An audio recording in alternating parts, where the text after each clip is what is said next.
Muy bien.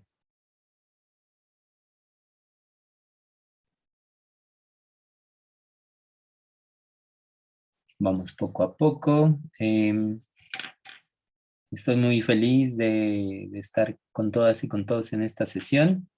Vamos a ir poco a poco desgranando el concepto de divulgación de la ciencia y que, como les comentaba, me parece muy pertinente abordarlo en este momento del semestre porque ese me gustaría que fuera el perfil del resto de nuestros cursos, ¿no? Entonces, en primer lugar, vamos a intentar ir definiendo qué entendemos por divulgación de la ciencia y por el acto de escribir para divulgar, ¿no? Como un acontecimiento sociocultural. Entonces, quiero comentarles que esta presentación ha sido desarrollada por el profesor de la UAP en el área de las ciencias físico-matemáticas, profesor Daniel Mosincagua Mora, quien hace algunos meses nos brindó un taller en torno a la divulgación de la ciencia y me pareció muy pertinente esta presentación para trabajarla con ustedes, ¿no? Entonces, conceptos iniciales de la escritura para la divulgación científica, ¿no? Entonces vamos a comenzar con nuestra sesión. Como les comentaba, el propósito es ir discerniendo, compartiendo, ¿no? A qué apelamos con este concepto, ¿no? Por ejemplo, cuando analizamos una de las figuras de la divulgación de la ciencia en Puebla, habría que referir, ¿no? Justamente a la figura de Daniel Mosincagua Mora.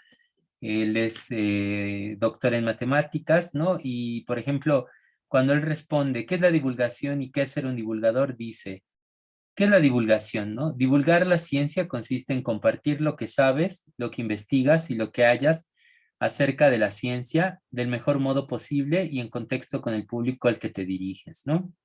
Esta es una excelente definición de qué es la divulgación, ¿no?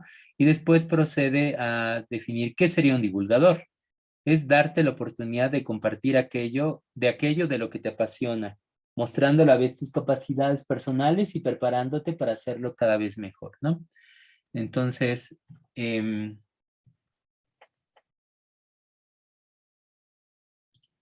perdón, creo que sí es error. ¿Pueden escucharme aún? Sí, Sí, sí, la escuchamos.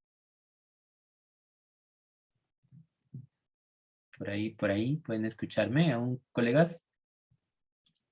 Hola, ¿me escucha? Hola. Bueno, continuamos. ¿Y cuál sería la diferencia entre qué es la divulgación de la ciencia y quién es para ti un divulgador de ciencia favorito? Por ahí, algún compañero o compañera que pudiera ayudarme a responder esta pregunta. ¿Quién es para ti un divulgador de la ciencia?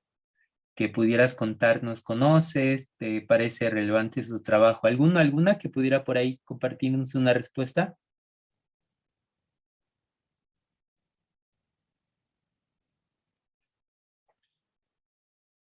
Si no quieren hacer uso del audio, puede ser un chat, por ahí alguien. Muy bien.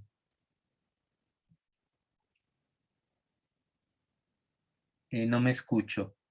Ah, ok, te está fallando el micrófono, me imagino, compañera. Si quieres, puedes escribir también a través del chat. Ok, pero bueno, al menos sí puedes escucharme, ¿no? Entonces vamos a comenzar, como les decía, hablando de la divulgación de la ciencia, cuáles son sus referentes históricos, ¿no? Por ejemplo, aquí esta imagen ha perdido su nitidez, pero dice en la escala de Carl Sagan, ¿cómo te sientes hoy, no? Carl Sagan es un excelente divulgador de la ciencia em, que tuvo mucha importancia hace algunos años, digamos que tuvo gran fuerza los trabajos que realizaba y que divulgaba, ¿no? Entonces, quizás sus papás o incluso sus abuelitos pueden recordar una figura como la de Carl Sagan, ¿no? Entonces, vamos a pasar a la siguiente diapositiva, ¿no? Muy bien. Una una enunciación que podríamos trabajar tiene que ver con qué es la divulgación de la ciencia. Aparece en la Antología de la Divulgación de la Ciencia en México, un libro de 2002, editado por la UNAM y cuya autora es Ana María Sánchez Mora. Ella menciona que la divulgación de la ciencia es una labor multidisciplinaria cuyo objetivo es comunicar, utilizando una diversidad de medios, el conocimiento científico a distintos públicos voluntarios, recreando ese conocimiento con fidelidad, contextualizando para hacerlo accesible, ¿no? Entonces, un concepto de divulgación de la ciencia sería justamente que se parte de una perspectiva multidisciplinaria, que el afán tiene que ver con comunicar, ¿no? Y que tiene que ver con un contexto concreto en el que estamos realizando esa trama del diálogo, ¿no? Es decir, tenemos que contextualizar quiénes son los públicos a los que vamos a acompañar a la hora de producir este proceso de divulgación de la ciencia, ¿no? Entonces, permítanme, vamos a ver un chat. Buenas tardes, compañero. Saludos cordiales. Brian, ¿cierto? Bueno, hay múltiples ejercicios que tienen que ver con la divulgación de la ciencia, incluso, por ejemplo, una de las obras de Juan Villoro, producida a través de una obra de teatro, La desobediencia de Marte, que tiene que ver justamente con esos ejercicios de divulgación de la ciencia a través de las artes, ¿no? Este es un ejemplo claro, ¿no? Otros son los talleres de escritura creativa para la divulgación científica que suelen brindarse en el CONCITEP y en múltiples otras instituciones, ¿no? Entonces, esos serían algunos de los ejemplos que podríamos tocar con todos y todas, ¿no? También hay una red mexicana de periodistas de ciencia, ¿no? Que menciona lo siguiente: el periodismo de ciencia se ocupa de los avances y nuevos descubrimientos de la ciencia, así como del proceso científico en sí mismo y sobre la búsqueda para resolver preguntas fundamentales. El propósito fundamental del periodismo, el principal beneficiario es el ciudadano, y el propósito del periodismo es proveer a esos ciudadanos de la información que necesitan para ser libres y autogobernarse. Dicho de otra forma, el papel del periodismo es contar historias con el propósito de proveer información para que el ciudadano pueda comprender el mundo en que vive y decidir, ¿no? Entonces ahí es donde entra este concepto que hemos estado abordando en varias sesiones que tiene que ver con la ciudadanización de la ciencia, ¿no? Que en esta enunciación tiene que ver con la forma en la que los habitantes de disciplinas como la nuestra, como la ciencia política, construyen esos instrumentos de diálogo, de palabra, de escucha, para brindarle a las personas mejores herramientas para decidir y tomar decisiones, ¿no? Entonces, eso es una de las grandes aportaciones que tiene que ver con la divulgación de la ciencia, ¿no? Construimos instrumentos, herramientas, horizontes, preguntas para que las personas que justamente solventan, sustentan las investigaciones que nosotros realizamos puedan tomar mejores decisiones, ¿no? Esta sería una aportación muy clara de la Red Mexicana de Periodistas de Ciencia, ¿no? Entonces, si continuamos, ¿qué es y qué no es la evidencia científica, no? Digamos, para hablar de divulgación de la ciencia tendríamos que responder fuertemente también qué entendemos por ciencia o qué entendemos por evidencia científica, ¿no? Entonces, Brian, si estás por ahí, ¿podrías ayudarme a leer esta primera, digamos, diapositiva? Es el número 1, el 2, el 3 y el 4. Dice, ¿dónde la encontramos? ¿Dónde encontramos la evidencia científica? Sí, profesor. Dice, bueno, la evidencia científica la podemos encontrar en lo que son publicaciones que detallan el proceso de investigación desde las Perla, si estás preguntas por ahí iniciales también, a compañera, las puedes conclusiones. escucharnos. Si pudieras ayudarnos a leer el número 1, el 2, el 3 y el 4, ¿dónde encontramos la evidencia científica? ¿Me escucha, profe? Yo sí te escucho, pero no sé si tú me escuchas. Yo sí, pero no sé si me ¿Alguna, escucha el alguna por profe. ahí? Ajá, él no nos escucha. Mándale mensaje.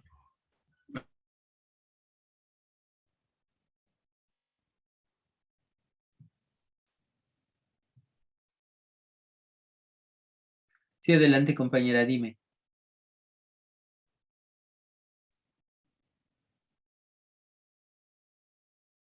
Ok, permítanme, disculpen. ¿Me Pues, escucha, profe? ahora sí, perdónenme. Creo que Ok, tenía el ok. mute. Ok, listo, ahora sí vamos a regresar. Perdónenme. Hola, ¿me Hola, escuchas? compañera. Sí, sí te Ah, ok, escucho. ok. Sería el uno, el 2, el 3 y el 4. ¿Dónde encontramos la evidencia científica? ¿Quién va a leer primero, profesor? Si quiere, Perla. Sí. Perla, ok. Ok. Dice, ¿dónde la encontramos? En publicaciones que detallan el proceso de investigación desde las preguntas iniciales a las conclusiones. 2. ¿Por qué es confiable? Porque sigue protocolos validados de calidad, seguridad y ética, y su consistencia es evaluada por especialistas de manera independiente. 3. ¿Cuáles son los... perdón, ¿eso lo lee Brian o lo sigo yo? Si quieres, Brian, así nos Va, va, va. compartimos. Sí. En la 3 Así es. dice, ¿cuáles son los distintos niveles de evidencia? Existen la alta, la moderada y la baja. La alta son los resultados consistentes de estudios bien diseñados y conducidos. En la moderada podemos observar que generan cierta confianza, pero insuficiente para determinar los efectos de una acción preventiva. Y en cuanto a la baja, dice que hay defectos o vacíos importantes en el diseño, realización o análisis del estudio. En el número 4, en qué no es evidencia científica, nos da 2 puntos. El primero es casos anecdóticos o información en redes sociales. Por ejemplo, le pasó a un amigo, mi tío se curó, lo vi en YouTube. Y 2, observaciones médicas que no son reportadas. Como por ejemplo, observamos grandes cambios en el paciente, pero será evidencia hasta que lo reportemos. Muy bien, muy bien. Muchas gracias, compañero. Una disculpa que no estaba con el micrófono, más bien las bocinas prendidas. Entonces, por eso no los podía escuchar. Sí, evidentemente, antes de responder qué es la divulgación científica, tenemos que responder la pregunta de dónde encontramos una evidencia, ¿no? De conocimiento científico, ¿no? Entonces, como decía nuestra compañera, aquí hay un gran desafío, ¿no? Que tiene que ver con el capitalismo cognitivo, ¿no? Es decir, dice esta infografía, ¿no? ¿Dónde la encontramos? En publicaciones que detallan el proceso de investigación, ¿no? Actualmente, la mayor parte de reservorios científicos, ustedes ya quizás lo estarán viendo, como el Sevier o como ResearchGate, ¿no? Provienen de esas tramas del capitalismo cognitivo, puesto que para poder acceder a buena parte, si no es que a todos de los artículos que existen en esas plataformas, se tiene que pagar, ¿no? Entonces ahí hay un gran desafío, ¿no? Porque si bien es en esos grandes consorcios del conocimiento global donde podemos encontrar esos artículos que de alguna forma tienen los dictámenes y arbitrajes suficientes y necesarios para poder publicarse, es también cierto que sin poder pagar no podemos acceder a esos materiales, ¿no? Entonces ahí hay otro de los grandes temas de la divulgación científica, ¿no? Que si lo dejamos ahí en un artículo indexado o arbitrado, es muy probable que si pertenece a una de estas plataformas que les comento, pues no pueda acceder la mayor parte de la población, ¿no? Porque incluso son a veces tarifas en dólares, ¿no? Y a veces son, por ejemplo, incluso para publicar también, pues son aproximadamente unos 2,000, $2,500 lo que cuesta publicar en una revista así. Y cuando digo lo que cuesta, me refiero a postular el artículo, ¿no? No teniendo seguridad de que sea aceptado. Entonces es bien complicado, ¿no? Diciendo esa aseveración, ¿no? Es un gran desafío justamente que si los científicos, las científicas no hacen esfuerzos por divulgar aquello que están investigando a través de medios más democráticos, es muy probable que esas investigaciones se queden en esos espacios, ¿no? Y digamos, ¿por qué es confiable? Dice esta infografía, justamente porque sigue protocolos validados de calidad, seguridad y ética en el aspecto de la disciplina en la que queramos de alguna forma interpelarlos, ¿no? Y los distintos niveles de evidencia tienen que ver justamente con los arbitrajes, los dictámenes, ¿no? Con la confianza que genera en la comunidad científica a partir de los protocolos que tienen que seguirse para poder poner a prueba las evidencias de hipótesis de cada una de las herramientas de investigación. Entonces, ahí hay como distintos grados, ¿no? Y finalmente es muy importante, porque ese es el mundo en el que estamos viviendo, que yo lo vi en un video, un amigo me contó, a la vecina le pasó.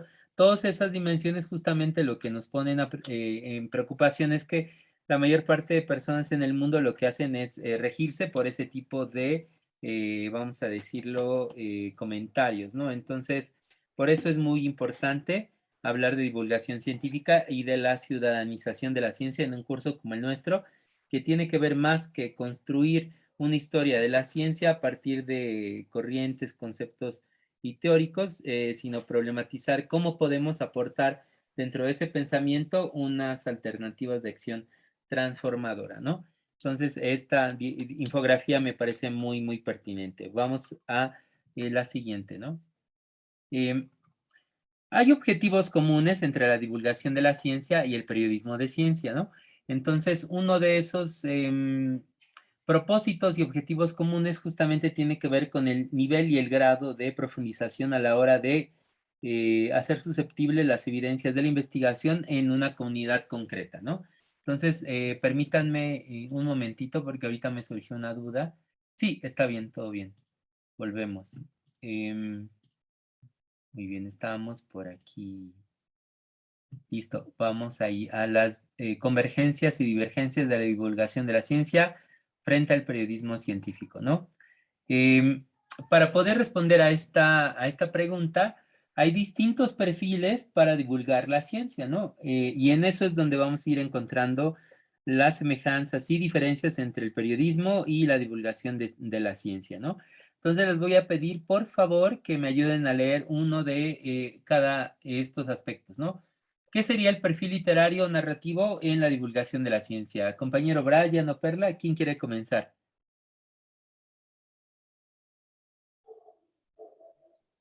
Si gusta yo, profe, y ya posteriormente puede.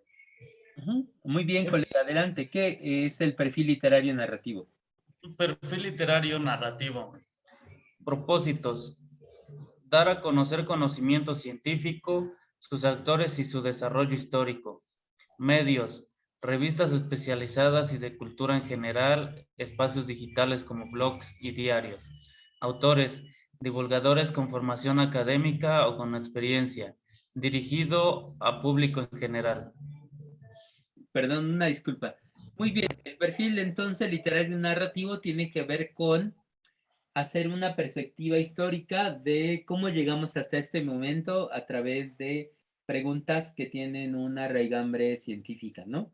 Y donde las encontramos, esos perfiles literarios narrativos, pues en revistas especializadas de cultura general y en espacios digitales como blogs y diarios, ¿no? Muy bien. Ese sería el perfil literario narrativo de la divulgación de la ciencia, ¿no? Entonces, recuerden, tiene un carácter y una regambre histórica, ¿no? Vamos a hablar ahora del perfil artículo de investigación. ¿Quién quiere? Bueno, Perla, si pudieras ayudarnos, colega. Sí, está bien. Dice, perfil artículo de investigación. Propósito, dar a conocer investigaciones científicas, medios, páginas o revistas de institutos de investigación y diarios. Autores, investigadores y estudiantes de posgrado. Dirigido a profesores, investigadores y estudiantes de posgrado, no a público en general, además de divulgadores y periodistas que suelen tomar la información para reescribirla. Muy bien, muchas gracias, compañera. Entonces podemos notar que una diferencia entre el perfil de artículo de investigación y el perfil de, digamos, ejercicio narrativo literario de la divulgación de la ciencia es que el primero está dirigido al público en general, ¿no? Y el segundo está dirigido a un público especializado. De alguna forma es una forma más excluyente de hacer divulgación de la ciencia, porque como les decía, para publicar un artículo científico en una revista arbitrada o indexada, se necesita de, si uno quiere que pertenezca a revistas de alto impacto, que le llaman Q1, Q2, hasta Q4, Q5, uno tiene que pagar para poder solicitar los dictámenes necesarios y si son positivos o aprobatorios, poder de alguna forma ya mirar el artículo en las revistas, en las plataformas, ¿no? Entonces, a diferencia del perfil narrativo literario, esta sí es una forma excluyente, ¿no? Muy bien. Brian, ¿cuál sería el perfil del periodismo científico?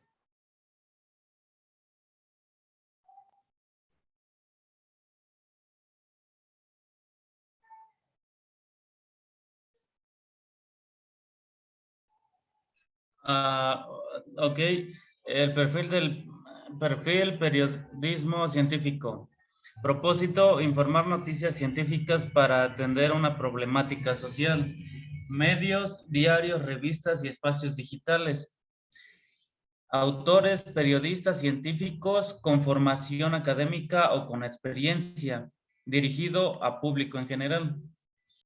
Muchas gracias. Entonces también el periodismo científico es de alguna forma un instrumento narrativo que está orientado al público en general, ¿no? Si bien es escrito por periodistas de ciencia, ellos tienen la obligación siempre de basarse en la perífrasis que hacen de artículos científicos, ¿no?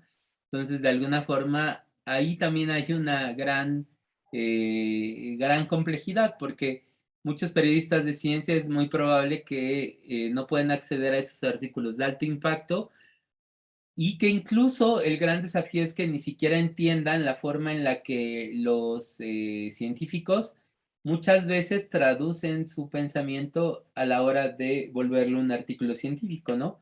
Porque se vuelve un lenguaje tan opaco, tan restringido, tan elitista, que muchas veces por eso se hace una especie de teléfono descompuesto, ¿no? Porque no se logra captar cuál es el origen de la reflexión del científico en ese lenguaje tan abstracto, ¿no? Entonces eso es algo que yo plantearía, ¿no? Finalmente, compañera Perla, ¿cuál es el perfil del libro de texto escolar? Perfil libro de texto escolar. Características. Dar a conocer conocimiento científico vinculado a planes de estudio. Medios, gacetas y revistas universitarias, diarios y medios digitales. Autores, profesores y estudiantes de ciencias. Dirigido a profesores y estudiantes, no a público en general. Muchas gracias, compañera. Igualmente, podemos decir que esta forma de narrar y divulgar la ciencia es excluyente porque no involucra al público en general y se da en un contexto que probablemente sea muy restringido por los propios medios de divulgación que las universidades tienen, ¿no?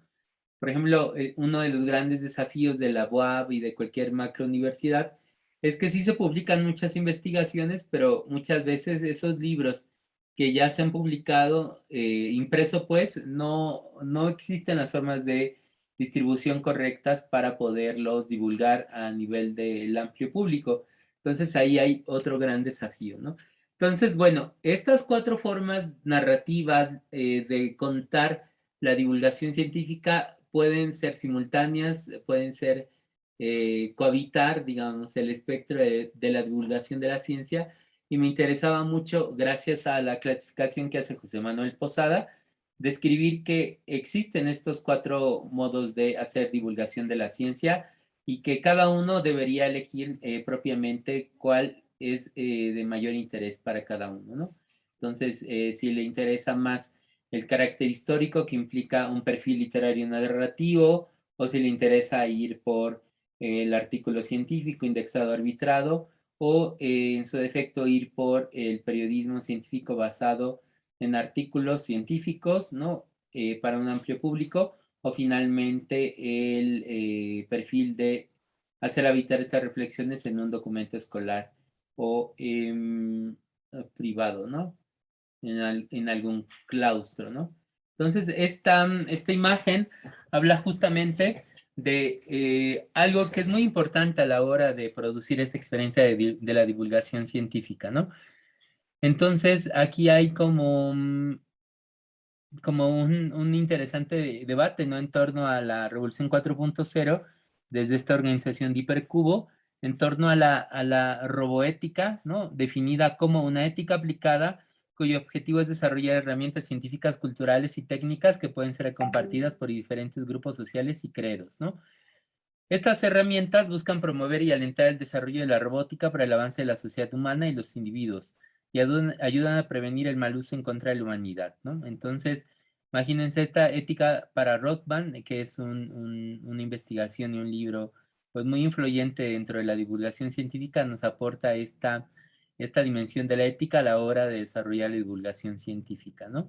Entonces dicen también, ellos asistirán dicen los robots, pues, dice, ellos asistirán a los seres humanos tanto física como psicológicamente, contribuirán a la realización de una sociedad segura y pacífica. Para que sean bienvenidos en la sociedad es necesario definir e implementar ciertos estándares, modificar los entornos de trabajo y convivencia de las instituciones públicas deberán promover la introducción de los robots, ¿no? Rothbard sería ese científico que en la película maravillosa del cine expresionista alemán de 1921 crea un robot para suplantar a María y convencer a los obreros de no rebelarse, ¿no? Entonces, esta ética para Rothbard es algo bien interesante porque es algo que incluso desde 1921 ya se estaba planteando en los lenguajes narrativos, ¿no? La implicación y la relación que tendría convivir cada vez más con robots que generan experiencias, conocimientos, habilidades, ¿no? Y acciones que muchas veces pueden llegar en algún momento a trastocar la vida de los seres humanos, ¿no? Entonces, ¿por qué divulgar ciencia, no? Vamos a esta pregunta, ya que abordamos 4 distintos espacios donde se puede realizar la divulgación de la ciencia, lo importante que es la ética para la divulgación de la ciencia en perspectivas, por ejemplo, desde el cine, donde ya se avisoran las consecuencias del desarrollo de nuevos avances e innovaciones científicas en la vida cotidiana de todas y de todos, ¿no? Y entonces, desde ese horizonte, ¿por qué hacemos divulgación de la ciencia, no? Entonces, vamos a hacerlo, vamos a describirlo justamente en múltiples formas, ¿no? Dice esta diapositiva, no divulguemos la ciencia por el glamour, ¿no? Dice ahí, no lo hagas solo por el glamour, ¿no? Entonces, aquí viene una enunciación. ¿Alguien que pudiera ayudarme a leerlo, por favor? Sí, yo. Dice, el glamour es es el encanto natural que fascina. Originalmente se refería a un hechizo mágico u oculto que afectaba la percepción visual de una persona, mostrando los objetos percibidos de una manera diferente de la real y presentándonos de una manera atractiva, magnífica o glorificada. En el siglo XIX, glamour se redujo simplemente como un término que describía la belleza y la elegancia que conformaban las características de un objeto, de una nueva ilusiva o romántica. Muchas gracias, ¿no? Muchas gracias. Entonces, nos recuerda esta diapositiva que no lo hagamos por el glamour que implica la seducción dentro de las plataformas digitales, los medios de comunicación masiva, ¿no? Hagámoslo por un ejercicio ético de responsabilidad social, ¿no? Entonces aquí viene este meme, ¿no? Eh, creo que es un personaje por ahí de Monterrey, ¿no? Que, que genera mucha flujo de información, ¿no? De opinión. Luego, ¿qué es importante aquí en torno a la divulgación científica? Y eso es algo que creo que ya habíamos trabajado en otra sesión, es qué involucramos a la hora de hacer divulgación científica, ¿no? Por una parte son 4 aspectos, ¿no? Lo académico, el mundo académico propiamente, el mundo de los laboratorios, el mundo de las implementaciones de instrumentos metodológicos, el mundo donde estamos en el aula discutiendo alguna problemática y así. Pero también está el contexto de la cultura científica, ¿no? Que es justamente qué tanto la ciencia o el pensamiento científico ha permeado a la población en general, ¿no? Ese es otro contenido de la divulgación de la ciencia, ¿no? Propiamente el aspecto académico, que es donde producimos los conocimientos. Por otra parte, donde se leen o traducen, que tendría que ser la sociedad en último caso. Y por otra parte, la literacidad, ¿no? Que tiene que ver con la comprensión histórica que una innovación científica o tecnológica ha generado a lo largo de la historia, es decir, cómo fue percibida en la historia de la humanidad la existencia de los antibióticos, por ejemplo, ¿no? Cómo fue asimilada, interpretada, traducida a la experiencia científica de las vacunas, ¿no? Cómo fue traducida, pensada, interpelada la existencia, por ejemplo, de la propia disciplina de las ciencias políticas. Y así, la literacidad nos ayuda a entender los procesos históricos que atraviesan nuestras propias inquietudes sociales en torno a qué es el pensamiento, qué es la ciencia, ¿no? Y finalmente la literacidad científica, ¿no? Que es saber, por ejemplo, cómo se ha entendido, traducido, interpelado, compartido una innovación tecnológica o científica concreta por la propia comunidad académica o científica, ¿no? Eso es algo bien importante, ¿no? Porque tiene que ver con, por ejemplo, hacer de nosotros el concepto de hábitos de Bourdieu, ¿no? Por ejemplo, ¿no? Entonces, la literacidad científica lo que trataría de interpretar o investigar sería cómo fue aceptado ese concepto en la comunidad científica, después cómo fue aceptado en la propia sociedad civil, y finalmente cómo es interpretado o usado en la jerga del habla de las personas que hacen uso de ese concepto y que no todas las veces tienen que ser científicos, ¿no? Entonces, lo de la literacidad científica es muy importante a la hora de divulgar ciencia porque tenemos que comprender cuáles son los avatares de los conceptos científicos con los que trabajamos, ¿no? Por ejemplo, les comentaba que la recepción de la obra de Marx antes de la caída del muro de Berlín era una muy distinta a la que fue posteriormente a la disolución de la URSS o la propia caída del muro de Berlín, ¿no? Entonces, ahí estamos hablando de literacidad científica porque estamos abordando de qué forma la obra en concreto de un científico, científica o de una corriente del pensamiento es aceptada o no por la comunidad de aprendientes, sí, de estudiantes y profesores o de la ciudadanía civil en general que adoptan ese concepto, ¿no? Entonces, estos 4 elementos son muy importantes, ¿no? Perdón, ahí se me fue esta imagen. Sí, por ejemplo, aquí este meme hace burla un poquito de que va a comprar un libro de matemáticas para principiantes y ni siquiera sabe qué es lo que pagó, ¿no? O cuánto tenía que haber pagado, ¿no? Justamente si lo necesita, diría el meme, ¿no? Y algo interesante de este meme es que saben que la divulgación científica está atravesando ese justo cúmulo de espectros, ¿no? Que tienen que ver, por ejemplo, con que la divulgación científica muchas veces no la están haciendo científicos o personas familiarizadas con el pensamiento científico, sino que la están realizando opinadores, digamos, líderes de opinión pública, que no saben mucho de qué va la divulgación científica, pero ya la están realizando. Por ejemplo, Jordi Rosado, ¿no? Es una figura que podríamos decir encarna todo eso que no quisiéramos hablando de la divulgación científica, pero él hace libros, ¿no? Donde explica distintas preguntas, ¿no? Que las personas podrían llegar a hacerse, ¿no? Entonces, este meme realmente expresa una preocupación en torno a cómo muchas veces la divulgación científica no la realizan científicos y sí líderes de opinión pública. Perdón, esta se me fue, ¿no? Sí, por ejemplo, el meme, ¿no? Es incluso una forma de producir divulgación de la ciencia, ¿no? En fin, la hipotenusa, ¿no? Entonces, en este meme, pues lo que hizo alguien es, de alguna forma, explicar qué es la hipotenusa, ¿no? Entonces, ahí ya está haciendo divulgación de la ciencia, ¿no? Son ejercicios muy, muy, muy lindos, ¿no? Por ejemplo, cuando hace uso de estos libros de horas, ¿no? Perdón, vamos a ver. Sí, Shems, exactamente. O sea, es posible hacer divulgación de la ciencia con los propios lenguajes que las personas utilizamos en nuestra vida cotidiana, ¿no? Y esta infografía de Victor Lin me parece muy bonita porque necesitamos entender la ciencia.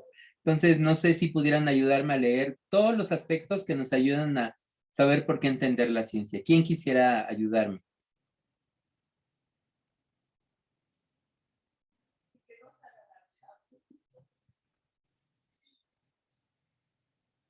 ¿Alguno, alguna? Por ahí, compañeros, compañeras.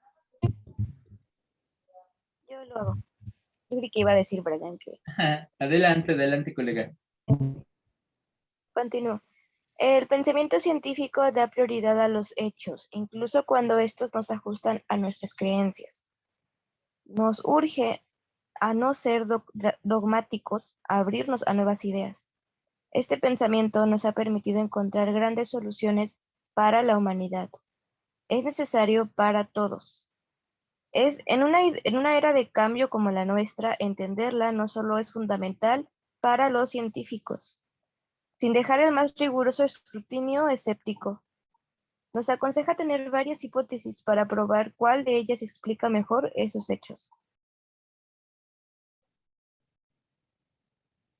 Sí, sí, muy bien, muy bien. ¿Podrías continuar con los demás? O Brian, por ahí, si estás presente. ¿Con cuál continúa, profesor? Em, me parece que faltaban algunos, ¿no? ¿O me equivoco? Lee el segundo, Brian. Ajá. Que continúe la compañera y ya ahorita yo me uno, ¿sí? Ok, ok.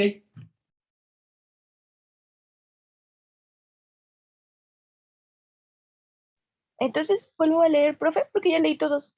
Faltaba este, ¿no? ¿Sí leíste en una era de cambios como la nuestra? Ajá.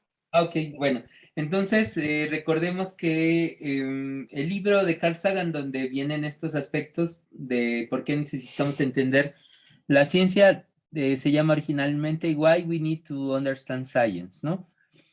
Entonces, ¿qué es lo que nos dice esta infografía? Pues que el mundo es cambiante, que en los últimos años las revoluciones industriales nos han traído transformaciones superlativas, ¿no? Cualitativamente mucho más complejas que lo que en los últimos 2 siglos, ¿no?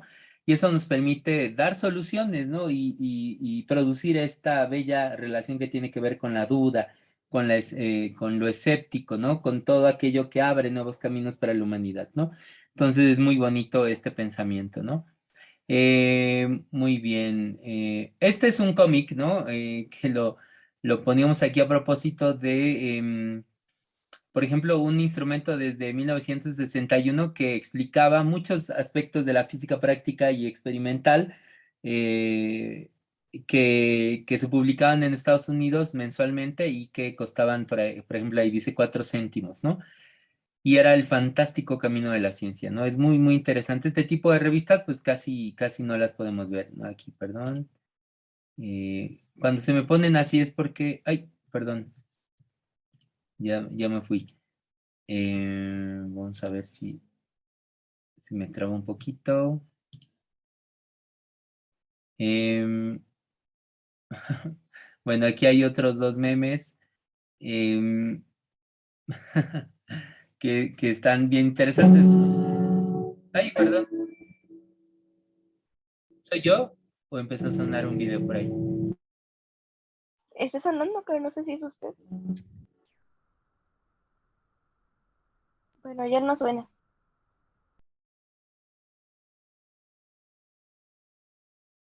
And is sometimes taken a view which I don't agree with very well. You hold up a flower and say, look how beautiful it is. And I'll agree, I think. And he says, you see, as I as an artist can see how beautiful this is. But you as a scientist, oh, take this all apart and it becomes... Perdón, es que está agregada un vínculo aquí a un video muy bonito que podemos hacer una reflexión desde él en torno a esta belleza, la belleza que implica la curiosidad de la que hablaba justamente Carl Sagan, ¿no? Entonces sí era eso, perdonen. Vamos.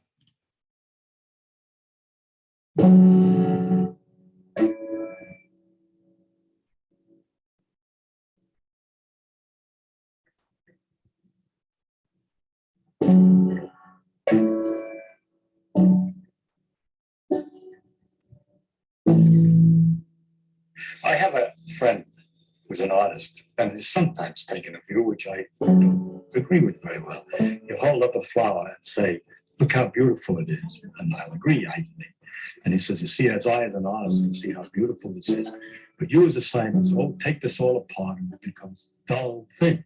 And I think that he's kind of nutty. First of all, the beauty that he sees is available to other people and to me too. I believe, although I may not be quite as refined as aesthetically as he is, that I can appreciate the beauty of the flower. At the same time, I see much more about the flower than he sees. I could imagine the souls in there, the complicated actions inside, which also have a beauty. I mean, it's not just beauty at this dimension of 1 centimeter. There's also beauty at a smaller dimensions. The inner structure, also the processes, the fact that the colors of the flower evolved in order to attract insects to pollinate it is interesting. It means that insects can see the color. It adds a question. Does this aesthetic sense also exist in the lower forms? Why is it aesthetic? All kinds of interesting questions which the science knowledge only adds to the excitement, the mystery, and the awe of a flower. It only adds. I don't understand how it subtracts. It has to do with curiosity. It has to do with people wondering what makes something do something. And then to discover that if you try to get answers, that they're related to each other. The things that make the wind make the waves. And the motion of water is like the motion of air, is like the motion of sand. The fact that things have common features turns out more and more universal. What we're looking for is how everything works and what makes everything work. But it's curiosity as to where we are, what we are.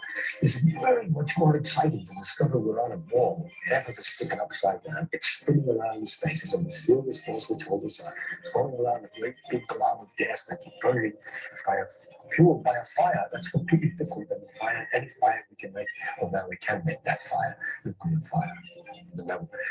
But that's much more exciting story to many people than the tales which other people used to make up. We worried about the universe, telling them living on the back of a turtle or something like that. They were wonderful stories, but the truth is so much more remarkable. And so,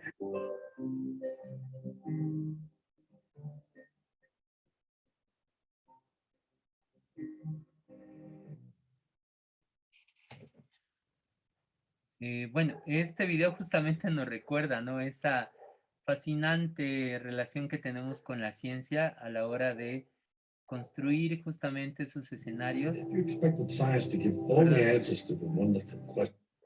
Bien, perdón. Entonces, ya estábamos a punto de terminar con esta diapositiva. Permítanme, estamos. Muy bien. Otro acá. Bueno, vamos a pasarnos a esos. Este video justamente, como les comentaba, nos está apelando en torno a la relación de estética política del propio pensamiento científico, ¿no? Que no alcanza a fascinarse todo el tiempo a intentar nombrar un mundo que de verdad es tan maravilloso y que ejerce tantas preguntas en todas y en todos, ¿no? Y que todo el tiempo pues nos provoca pues inquietudes, ¿no? Curiosidad, ¿no? Dice propiamente, ¿no? Es un video que a mí me parece muy bello porque habla justamente de esa insaciable, infatigable, ¿no? Anhelo y deseo de conocer, ¿no? Nuestro entorno que ha acompañado al ser humano a lo largo de la historia y que ha tenido distintas respuestas para nombrar aquello que lo maravilla, lo conmueve, ¿no? Entonces, la ciencia sería esa herramienta justamente para encauzar esa curiosidad, ¿no? Y dice Ruy Pérez Tamayo, un gran divulgador de la ciencia y gran científico mexicano. Brian, ¿podrías ayudarme por ahí? Dice la ciencia. Sí, profesor. La ciencia combate el fatalismo y la aceptación fácil de la derrota. Enseña que no hay tal destino ni maldición inexorable, sino que el hombre es capaz de modelar su vida de acuerdo con sus aspiraciones e intereses. La ciencia produce conocimiento y este libera al hombre del oscurantismo engendrado por la ignorancia. Muy bien, muy bien. Hay algo ahí muy lindo que tiene que ver con el fatalismo, ¿no? Con el que muchas veces vivimos, ¿no? Digamos, amancebados, apesadumbrados, ¿no? Incapaces de acciones transformadoras, ¿no? Entonces, justamente la ciencia, según diría Pérez Tamayo, es ese escenario que produce conocimiento para liberar al ser humano, ¿no? Y liberarlo de esos amarres, entramados, ¿no? Que no permiten que transforme la realidad que le circunda, ¿no? Entonces, Hay desde hace algunos años una dirección de divulgación y difusión de la ciencia y de la tecnología en el CONACYT, ¿no? Que ha producido todo un cúmulo de herramientas para la comunicación pública de la ciencia y la tecnología. Y lo interesante de esto es que habla de muchos de los procesos que son necesarios discutir en una materia como la nuestra, ¿no? Por ejemplo, cuando habla de la ciencia y las formas de la divulgación científica, habla de la difusión, es decir, habla de todos los horizontes en los que puede realizarse la difusión, en los propios artículos, los papers, ¿no? A través de brindar datos, ¿no? De brindar información articulada y de finalmente crear conocimiento, ¿no? Después, desde ese lugar, para poder hacer la divulgación, el periodismo científico y posicionar el conocimiento científico en el ámbito de la ciudadanía, ¿no? Y finalmente, para producir sociedades donde conocer, decidir, hacer uso, valorar y donde entendamos que la ciencia es importante, se logren esas relaciones cualitativamente positivas, ¿no? Entonces, este sería el proceso deseable, ¿no? Que tendríamos que atravesar para pensar cómo la filosofía de la ciencia como una práctica de divulgación podría ayudarnos a entender qué estamos haciendo en un país como el nuestro y qué es lo que tendríamos que producir como experiencia de acción transformadora, ¿no? Perdón, se me está borrando. Es Carl Sagan, como les comentaba. Por ejemplo, con este meme en torno a cuáles son las distintas instancias de la divulgación científica, pues habría que hablar de esta, por ejemplo, esta serie en el que se cuenta cómo podríamos pensar que la ciencia de alguna forma necesita de la divulgación para llegar al público justamente que va a solventar y sustentar estas investigaciones. No sé si alguien vio la serie y entenderá el meme, si no, no haré un spoiler por ahora, ¿no? Entonces,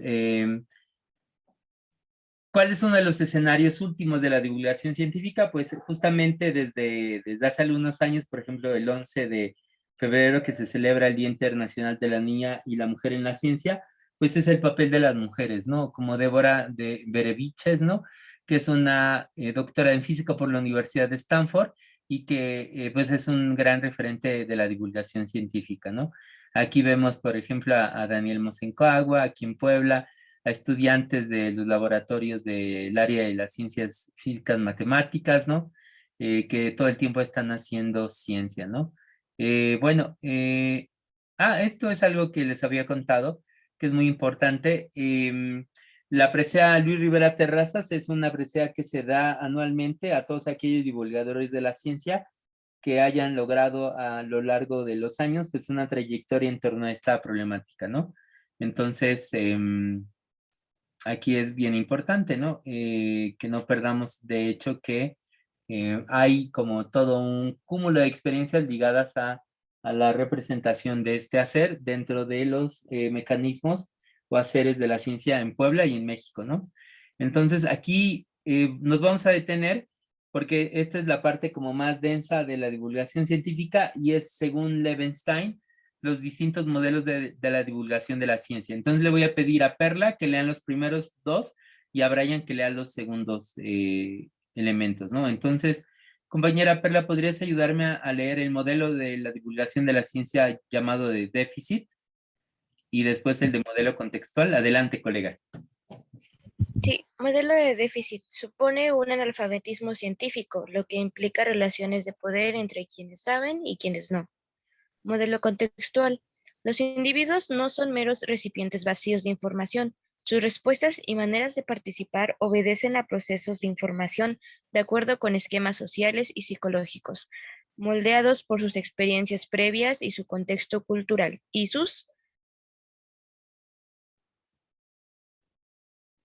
Muy bien. Y ahí faltaba una idea que creo que se fue por ahí en el diseño de la diapositiva. Pero bueno, vamos a hablar de estos dos primeros modelos, ¿no?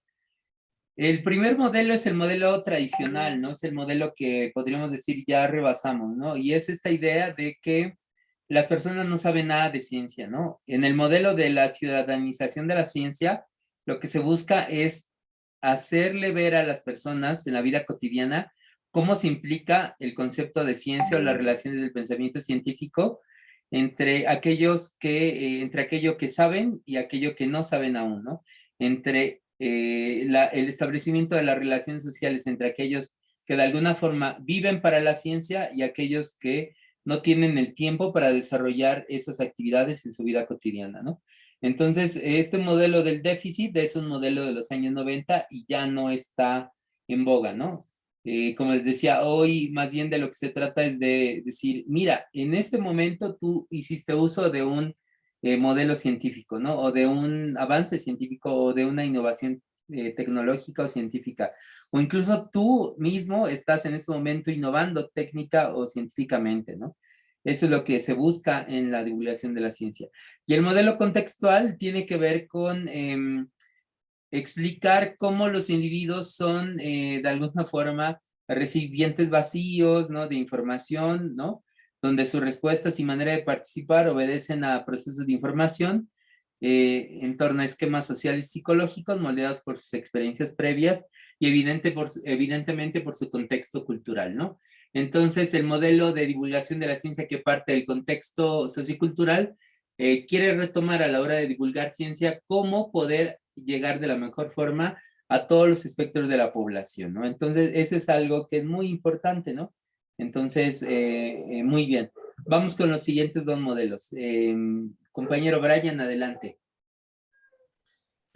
El siguiente modelo es del público lego experto, en donde el conocimiento local puede ser tan importante para resolver problemas como el conocimiento técnico.